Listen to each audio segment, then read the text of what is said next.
of the Royal Guard's discovery. The morning sun cast long shadows across the grand hallways of the royal residence as Captain Marcus Wellington made his routine security rounds. For 15 years he had served as the head of the Royal Guard, protecting the family with unwavering dedication. His sharp eyes missed nothing, and his loyalty was beyond question. Today, however, something felt different. Queen Camilla had requested a thorough security inspection of her son Tom's private quarters. The request came suddenly without explanation, which was unusual for the typically transparent royal family. Tom Parker Bowles, now in his late 40s, had always been a private person, but recently his behavior had become even more withdrawn. Marcus approached the ornate wooden door of Tom's suite with his team of 3 trusted guards. The room was elegant yet comfortable, decorated with family photographs and personal mementos from Tom's travels around the world. Everything appeared normal at first glance. The mahogany desk was neatly organized, books were properly shelved, and the bed was made with military precision. However, Marcus noticed something peculiar about the eastern wall. During his years of service, he had developed an almost supernatural ability to detect irregularities. The wallpaper pattern seemed slightly off in one section, as if it had been recently replaced or adjusted. The texture was different, almost imperceptibly so, but his trained eye caught the discrepancy. He ran his gloved hand along the wall, feeling for any unusual bumps or indentations. His fingers detected a subtle ridge running vertically behind the expensive wallpaper. It was barely noticeable, but definitely there. Marcus had seen enough hidden passages and secret compartments in old royal buildings to recognize the signs. "Sir," whispered Guard Thompson, one of his most observant team members, "look at the baseboard here. It doesn't align properly with the rest of the room." Marcus knelt down and examined the area Thompson indicated. Indeed, there was a gap of about 2 inches where the baseboard didn't meet the wall flush. It appeared as though this section of the wall had been constructed separately or modified at some point. The captain's mind raced with possibilities. Royal residences often contained hidden passages built during times of political unrest, allowing family members to escape during emergencies.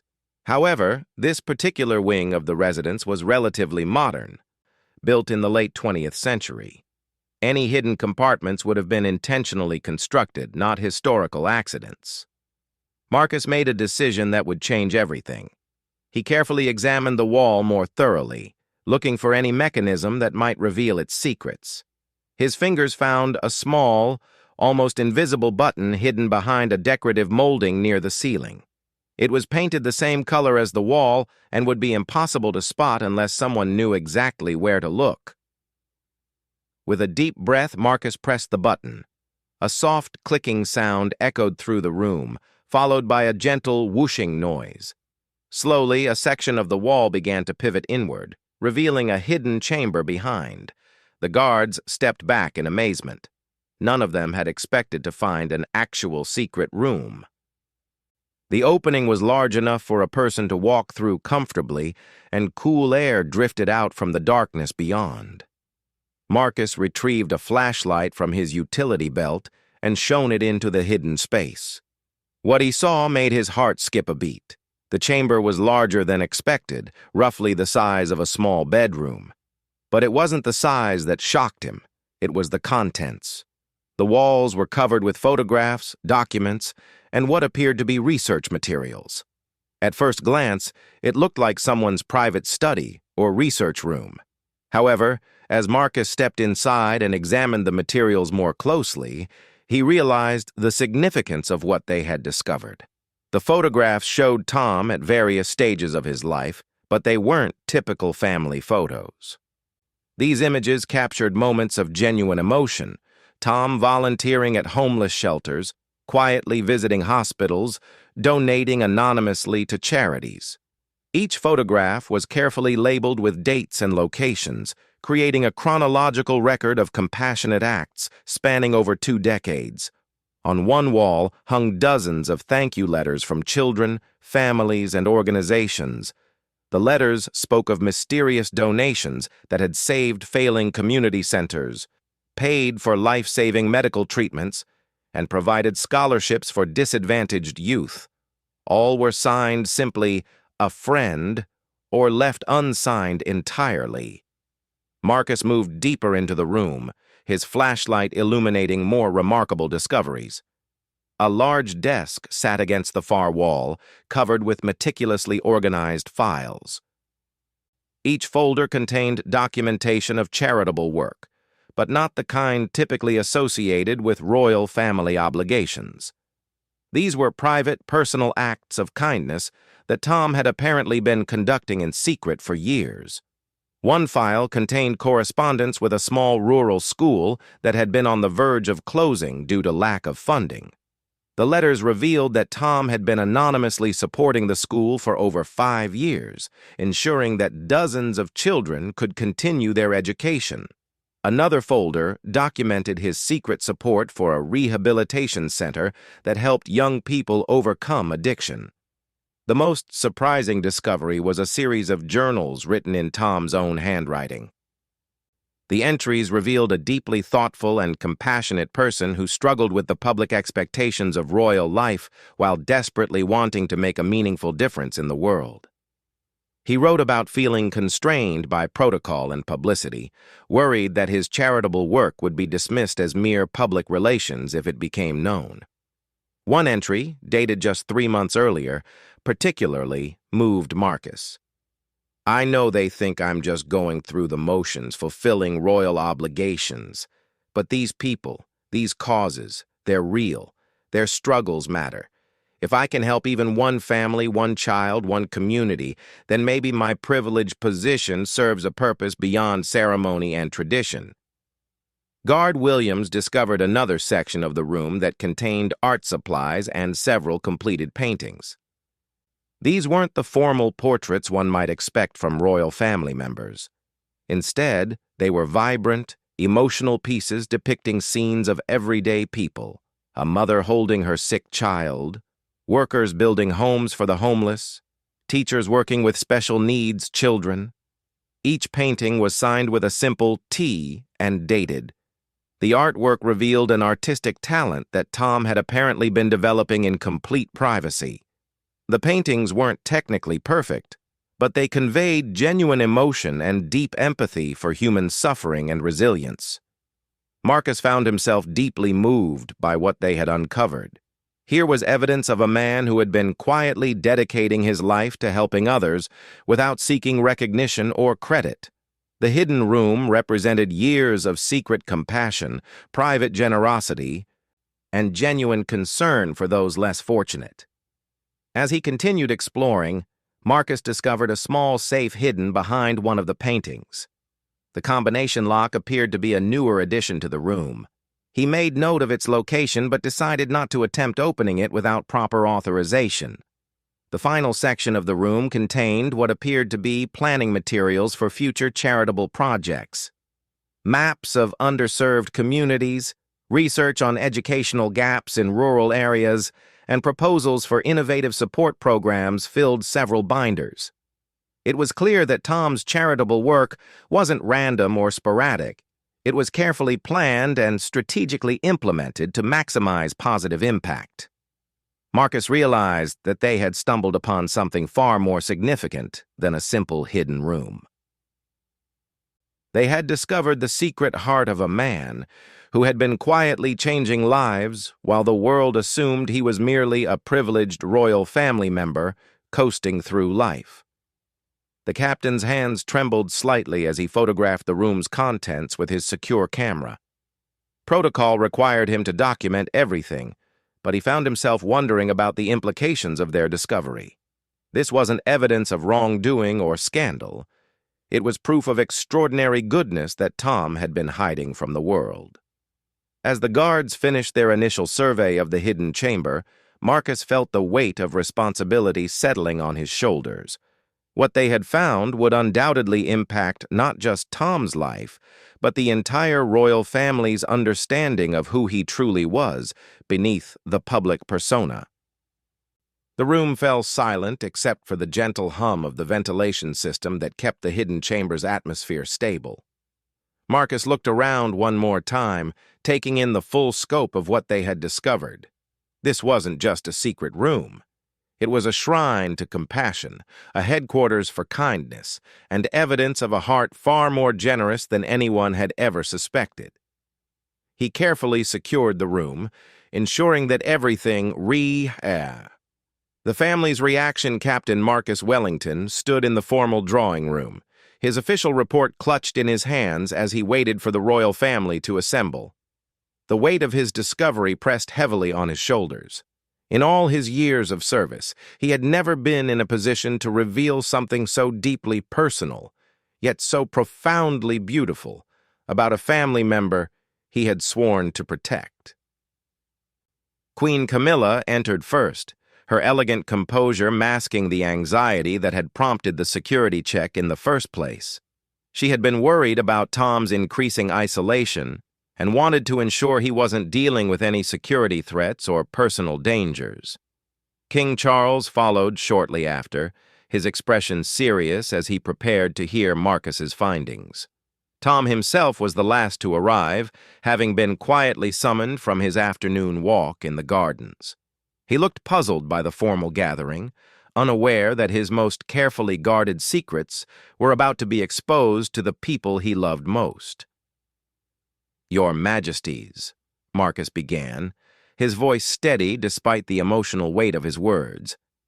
"During our security inspection of Mr. Parker Bowles's quarters, we discovered a hidden chamber behind the eastern wall. What we found inside?" He paused, choosing his words carefully. "What we found changes everything we thought we knew." Camilla's face paled slightly. "Hidden chamber? Tom, what is this about?" Tom's expression shifted from confusion to something approaching panic. His carefully constructed private world was about to be torn open for examination. "I can explain," he said quietly, though his voice carried the resignation of someone whose deepest secrets had been uncovered. Marcus activated the digital presentation screen and began displaying the photographs he had taken in the hidden room. The first image showed the wall of thank you letters, hundreds of them, each representing a life touched by anonymous generosity. "These letters," Marcus explained, "document over 20 years of charitable work that Mr. Parker Bowles has been conducting in complete secrecy. He has been supporting schools, hospitals, rehabilitation centers, and individual families throughout the United Kingdom and beyond." Charles leaned forward, studying the images with growing amazement. "Tom, is this true? You've been doing all this without telling anyone?" Tom's shoulders sagged as years of carefully maintained secrecy crumbled around him. "I didn't want it to become a publicity opportunity," he said softly. "I wanted to help people because they needed help, not because it would make the family look good or fulfill some royal obligation." Camilla's eyes filled with tears as Marcus displayed the photographs of Tom's secret charitable visits. In one image, he was reading to children in a hospital ward, his face filled with genuine joy and compassion. In another, he was working alongside volunteers to build housing for homeless families, his expensive clothes replaced with work clothes covered in paint and sawdust. "There's more," Marcus continued, advancing to the next series of images. The screen filled with pictures of Tom's artwork, the emotional paintings that revealed his deep empathy for human suffering and his celebration of human resilience. "He's an artist," Camilla whispered, her voice breaking. "I never knew he painted." The paintings told stories that words couldn't capture. One depicted an elderly woman sitting alone in a sparse apartment, but through the window, young volunteers could be seen approaching with groceries and companionship. Another showed children playing in a newly renovated playground, their laughter almost audible through the vibrant colors Tom had used. Charles stood up and walked closer to the screen, studying each painting with the attention of someone seeing his stepson for the first time. "The technique is remarkable," he murmured. "But more than that, the emotion, the understanding of these people's lives." Marcus displayed the journal entries next, reading selected passages that Tom had written over the years. The room fell silent as they listened to Tom's private thoughts about purpose, responsibility, and the weight of privilege. "I sometimes wonder if I'm doing enough," Marcus read from one entry dated 2 years earlier. "There's so much suffering in the world, and I have resources that could help. But I don't want to be seen as the royal who throws money at problems to feel better about himself. I want to understand these issues, to be genuinely useful, not just symbolically present." Tom had sunk into a chair, his head in his hands. The exposure of his private world was clearly overwhelming, but as his family listened to his own words describing his motivations and struggles, something remarkable began to happen. Camilla moved to sit beside her son, placing a gentle hand on his shoulder. "Why didn't you tell me?" she asked, her voice filled with love rather than accusation. "Why didn't you let us help you with this incredible work?" "Because I wanted it to be real," Tom replied, looking up with tears in his eyes. "I wanted to know that I was making a difference because it mattered, not because I was supposed to. I was afraid that if it became public, people would think it was just royal duty or political positioning." Marcus continued his presentation, showing the detailed files Tom had maintained about each charitable project. The organization was impressive: financial records, impact assessments, long-term planning documents, and follow-up reports on the effectiveness of his interventions.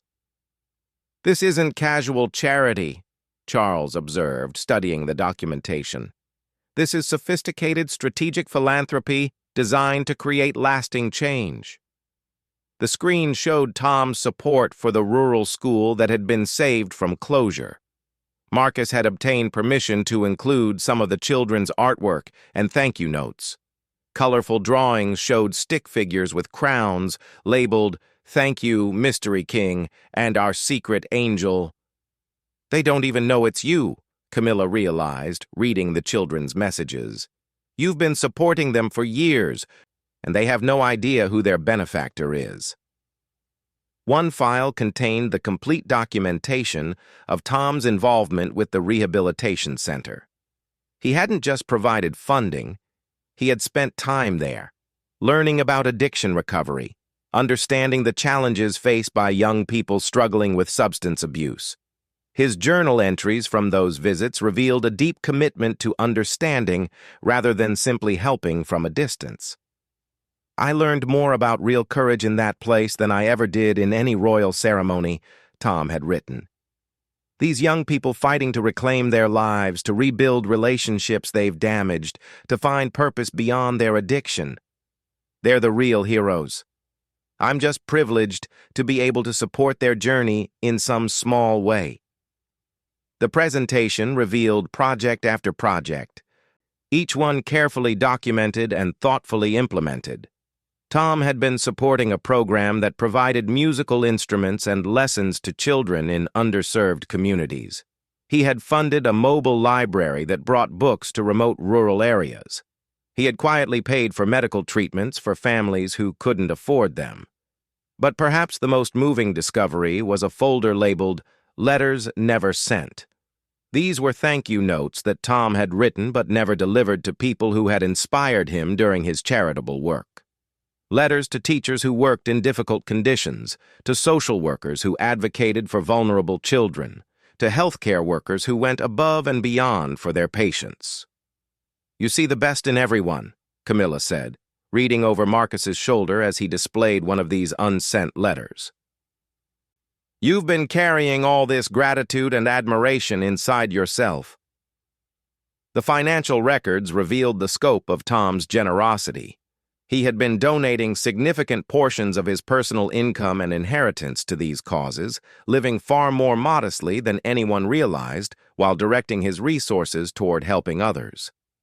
The total amount over 20 years, Marcus reported, exceeds £2 million. But more importantly, the impact assessments show that his strategic approach has helped thousands of individuals and families, saved multiple community institutions, and created lasting positive change in dozens of communities. Charles sat back down, clearly overwhelmed by the revelation of his stepson's secret life. "Tom, this is extraordinary. You've been conducting one of the most effective private charitable operations in the country, and none of us knew." The room fell silent as the family absorbed the magnitude of what they had learned. Tom's carefully hidden world of compassion and generosity had been exposed, but instead of judgment or disappointment, his revelation had brought wonder and pride. "There's one more thing," Marcus said, advancing to the final part of his presentation.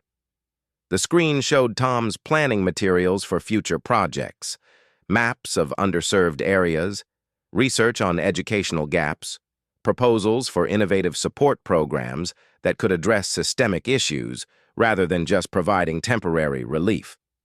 "He's not just helping individual cases," Marcus explained. "He's studying patterns, identifying root causes, and developing strategies that could create sustainable solutions to complex social problems."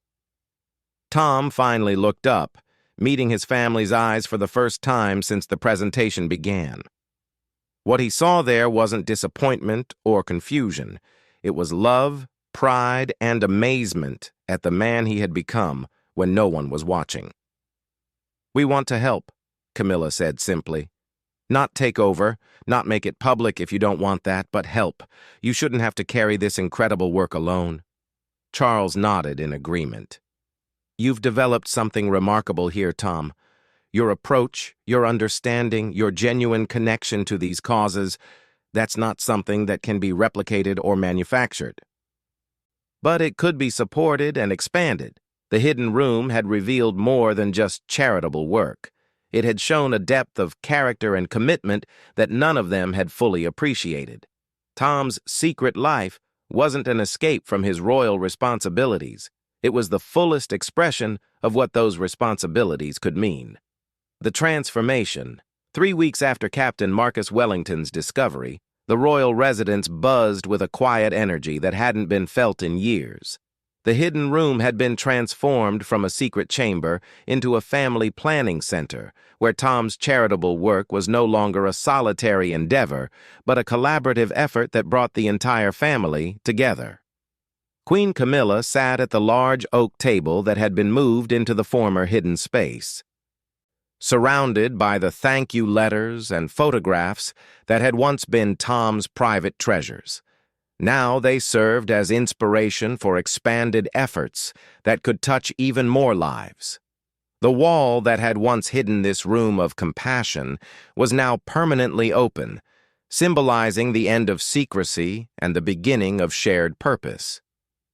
"The response from the rehabilitation center has been overwhelming," Camilla said, reading from a tablet that displayed the latest communications from Tom's charitable partners. "When we told them that Tom's anonymous support could now be expanded and made official, they broke down in tears. They want to name their new wing after him." Tom looked up from his easel, where he was working on a new painting, this one depicting the moment when his family had discovered his secret room. The painting captured not the shock or embarrassment he had feared, but the love and pride that had filled their faces when they understood the scope of his hidden compassion.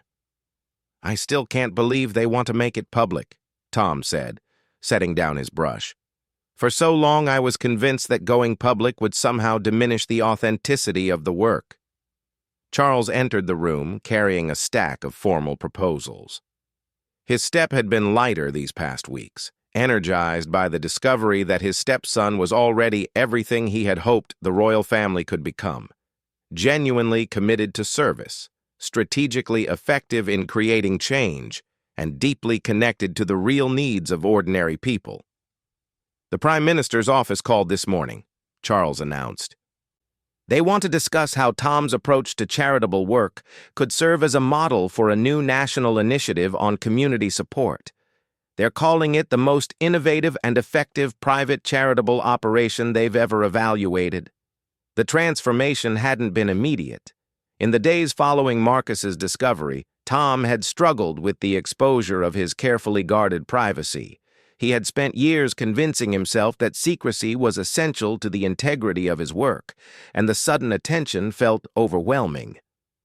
But something remarkable had happened when the first thank you letter arrived at the royal residence with Tom's name openly attached to it. A young girl named Sarah, whose music lessons Tom had been funding anonymously for 3 years, had written to express her gratitude for finally being able to thank her benefactor personally. "Dear Mr. Parker Bowles," the letter read, "I always wondered who my secret angel was. Now that I know it's you, I'm not disappointed at all. You're even more wonderful than I imagined. My violin teacher says I'm ready for advanced lessons now, and I want to play something beautiful for you to say thank you." That letter had broken down Tom's last resistance to making his work public. When he realized that the recipients of his help weren't disappointed to learn his identity, but rather excited to finally have someone to thank properly, his perspective began to shift. The small safe that Marcus had discovered in the hidden room had contained Tom's most precious possessions, not valuables in the traditional sense, but items that represented the deepest connections he had formed through his charitable work. A child's drawing given to him during a hospital visit, a small wooden cross carved by a recovering addict he had helped, a pressed flower from the garden of the rural school he had saved. These tokens had been his secret reminders of why the work mattered, proof that his efforts had touched real lives in meaningful ways. Now they sat displayed on the table, visible to his family and serving as daily inspiration for their expanded efforts.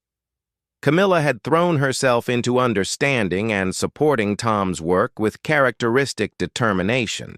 She had spent hours reading through his journals, studying his impact assessments, and learning about the communities he had been serving. Her royal training in public engagement, combined with Tom's deep knowledge of effective charitable intervention, created a powerful partnership.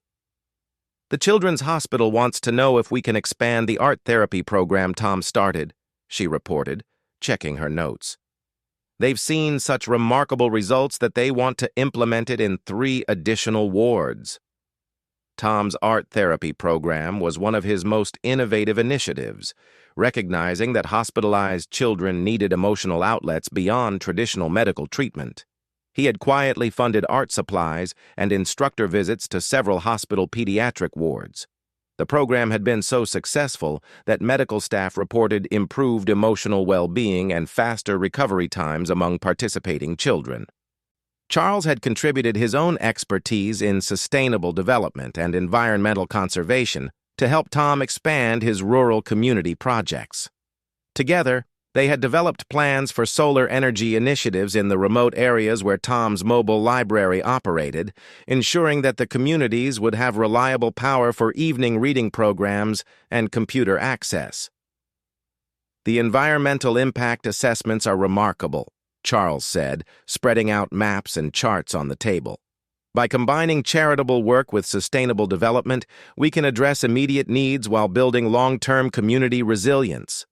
The collaboration had revealed that Tom's instinctive approach to charity aligned perfectly with the most current thinking on effective altruism and sustainable development. His focus on education, health, and community building addressed root causes rather than just symptoms, creating lasting change rather than temporary relief. Marcus Wellington, who had become an unofficial coordinator for the expanded charitable efforts, entered the room with his daily security briefing. The discovery of Tom's secret room had elevated Marcus from guard to trusted advisor, and he took his new responsibilities seriously. "The visit to the rehabilitation center is confirmed for Thursday," Marcus reported. "This will be Tom's first official visit to a facility he's been supporting anonymously. The staff are prepared, but they're quite emotional about finally meeting him properly." These official visits represented a significant change in Tom's approach. Instead of the secret visits he had been making for years, He was now conducting formal engagements where his charitable work could be publicly acknowledged and celebrated. The transition had been challenging but ultimately liberating. I realized now that my secrecy was partially about fear, Tom had confided to his family during one of their planning sessions. I was afraid that if people knew about the work, they might judge it or try to control it. But I was also afraid that if it wasn't secret, it wouldn't be pure. I thought publicity would corrupt my motivations. The reality had been quite different. Public acknowledgement of his work had actually enhanced its effectiveness. Organizations he had been supporting anonymously could now speak openly about their partnership with him, helping them attract additional funding and volunteers. The communities he served felt proud to be associated with his efforts, rather than simply grateful for mysterious assistance. The rural school that Tom had been supporting anonymously had organized a special assembly to thank him publicly. The children had prepared presentations about how the funding had changed their educational experience, and several graduates had returned to share stories about how the improved school had prepared them for successful careers. Seeing their faces when they could finally thank me properly, Tom told his family afterward, was worth all the anxiety I felt about going public. They weren't disappointed that their mystery benefactor turned out to be me. They were proud that someone they could identify with cared enough to invest in their future. The art gallery showing of Tom's paintings had been perhaps the most emotional public revelation. The paintings that had been created in secret, expressing his private emotions about the people and causes he served, were now displayed for public viewing. The exhibition raised substantial funds for his charitable causes while revealing an artistic talent that surprised even his family. "Your work captures something that formal charity reports never can," an art critic had written. "These paintings show not just sympathy for human suffering, but genuine understanding of human resilience and hope. They reveal an artist who doesn't just observe poverty, illness, and struggle from a distance, but who has taken the time to truly see and understand the strength and dignity of the people facing these challenges." The journal entries that had once been Tom's private reflections were now being compiled into a book about effective charitable work. With names and identifying details carefully protected, Tom's insights about building genuine relationships with the communities he served were being shared with other philanthropists and charitable organizations. "The most important thing I've learned," Tom had written in a recent journal entry, "is that effective charity isn't about having money to give away.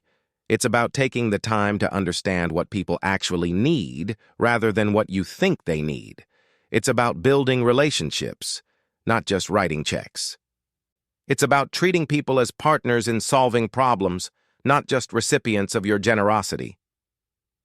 As the afternoon light streamed through the windows of what had once been a secret room, the royal family worked together on planning initiatives that would expand Tom's model of charitable engagement throughout the kingdom. The hidden chamber that had once contained his private compassion now served as the headquarters for a new approach to royal service that emphasized genuine connection over ceremonial obligation. "You know," Camilla said, looking around the room at the photos, letters, and artwork that told the story of Tom's secret generosity, "I think this discovery changed more than just our understanding of Tom. It changed how we think about what it means to serve." The tears that had come when Marcus first revealed the contents of the hidden room had been transformative. They marked the end of one chapter, where Tom's extraordinary compassion was hidden from the world, and the beginning of another, where that compassion would inspire and enable even greater service to the people they were all committed to serving. The Royal Guard's discovery had indeed brought the entire family to tears, but they were tears of joy, pride, and renewed purpose that would continue flowing into positive action for years to come, maintained exactly as they had found it. The investigation was far from over, but already Marcus knew that this discovery would change everything. The man the world thought they knew was apparently just the surface of someone much deeper and more remarkable than anyone had ever imagined. The morning light streaming through Tom's bedroom windows seemed different now, charged with the significance of their discovery. Marcus and his team had entered the room expecting a routine security check. Instead, they had uncovered a treasure trove of hidden compassion that would soon shake the foundations of what everyone believed about Queen Camilla's son.